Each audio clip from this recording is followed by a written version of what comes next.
Hələ 2 ay əvvəldən Bakının 4 tərəfində prezident seçkilərinin təbliğatı başlanıb. 5 gündür namizədlər özlərini tanıdır.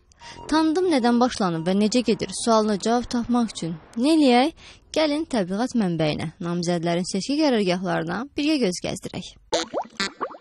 Jurnal və ya seçiciləri ilk salamlayan giriş.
Kino və ya qərargahda nə var, nə yox.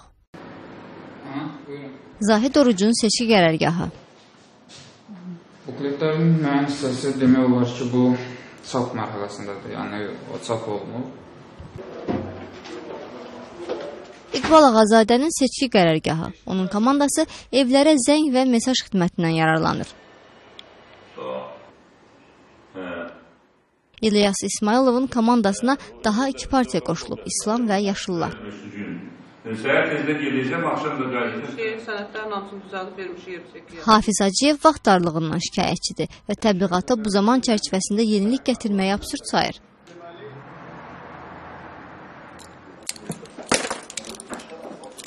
Fərəc Quliyev internet televiziyaların gücündən yararlanmağı da planlayır.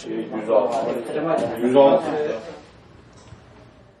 Sərdar Cəlallıoğlu'nun komandası telefonla insanları məlumatlandırmağı da təbliğat vasitəsinə çevirib.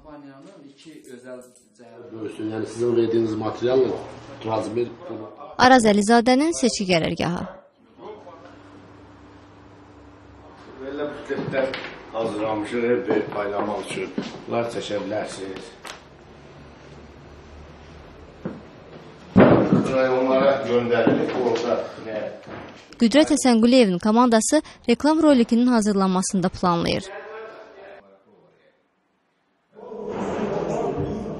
Cəmilə Sənlinin seçki qərargahı. Xalq unudanı, xalq unutmaz. Bu da namizədlərin seçki hazırlıqları. Detallar bəzisində yoxsul, bəzisində zəngin. Bu reklam lövhələrinə vurulan ilk şəkil İlham Əliyevin seçki plakatıydı. Daha sonra İqbal Ağazadə, sonra da başqaları. Amma prezident olmağa iddialılar arasında plakatları hələ hazır olmayan, hətta sifarişi yenicə verənlər də var. Birinci gecikmə onunla bağlıdır. Şu ümumiyyətlə prosesdə biz gecikmişik. Yəni ki, biz bilirsiniz ki, hamıdan sonra namizədlər cərgəsinə qoşulmuşuq. Biz seçkilərə gec qoşulmuşuq.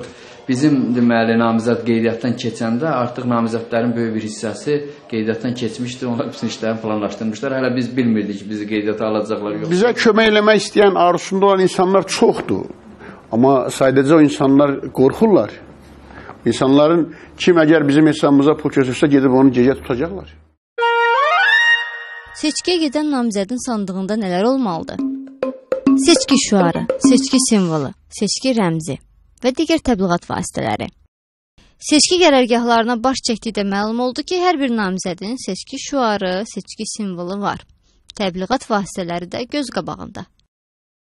Özəlliklə bu seçki prosesi üçün simvol hazırlayan yalnız Zahid Orucdur. Onun bunlar simvolunu isə diqqətlə baxdıqda sezmək olur. Seçkilərin ruhu elə bundadır. Bütün vasitələrdən, imkanlardan istifadə olunsa, qızğın bir ideyalar yarışı, o şüarlarda məqsədlərin ifadə olunması, bu prosesin özünün bir qızğınlığında qızğınlığı çatmır, bu məsələlər çatmır. Sadəcə prezidentliyə namizəd olub bu seçkiləri udmaq məqsədini daşımır. Bu qədər çarpışmaq kimin üçündür? Seçici üçün. Təşviqat 5 gündür başlayıb. O bunlardan nə qədər xəbərdardır? İşimə gedirəm, işimə gəlirəm. Şüar olaraq da heç nə. Heç fikir verməmişəm, yox. Məni ən çox cəlb edən onların verdiyi saxta vədlərdir. Çıxmırıq küçəyə, heç bir namizədlər xəbərimiz yoxdur. Mən burada öz işimdəyəm, mən bilmirəm. Heç valla maraqlanmamışam. İlham Əliyevə səs verirəm də. Mənim o ancaq ona görə nəyim var. Bəs şüarı plakatında nəsə şüar yadınızdadırmı? Onu hər bir şüarlar yadımdadır da, elə hamısını çəkməliyəm ki. Elə hər yerdə onun adına da körpülər, hamısını o sağ olsun hər şey eləyib. Oxumuşam, yadımdan çıxır sözün düzü. Yadımda heç nə qalmır. Yəni normal bir təbliğat yoxdur hal-hazırda. Ona görə də mənə elə gəlir ki, əsas vahid namizədimiz var və onun seçiləcəyində mən əminəm. Heç nə. Bu seçkidən mənə heç nə cəlb edir. Namizədlərdən yalnız İlham Əliyevin seçki qərargahından görüntülərimiz yoxdur. Çəkiliş etmək üçün dəfələrlə müraciət etsək də bizə bu imkan tanınmadı.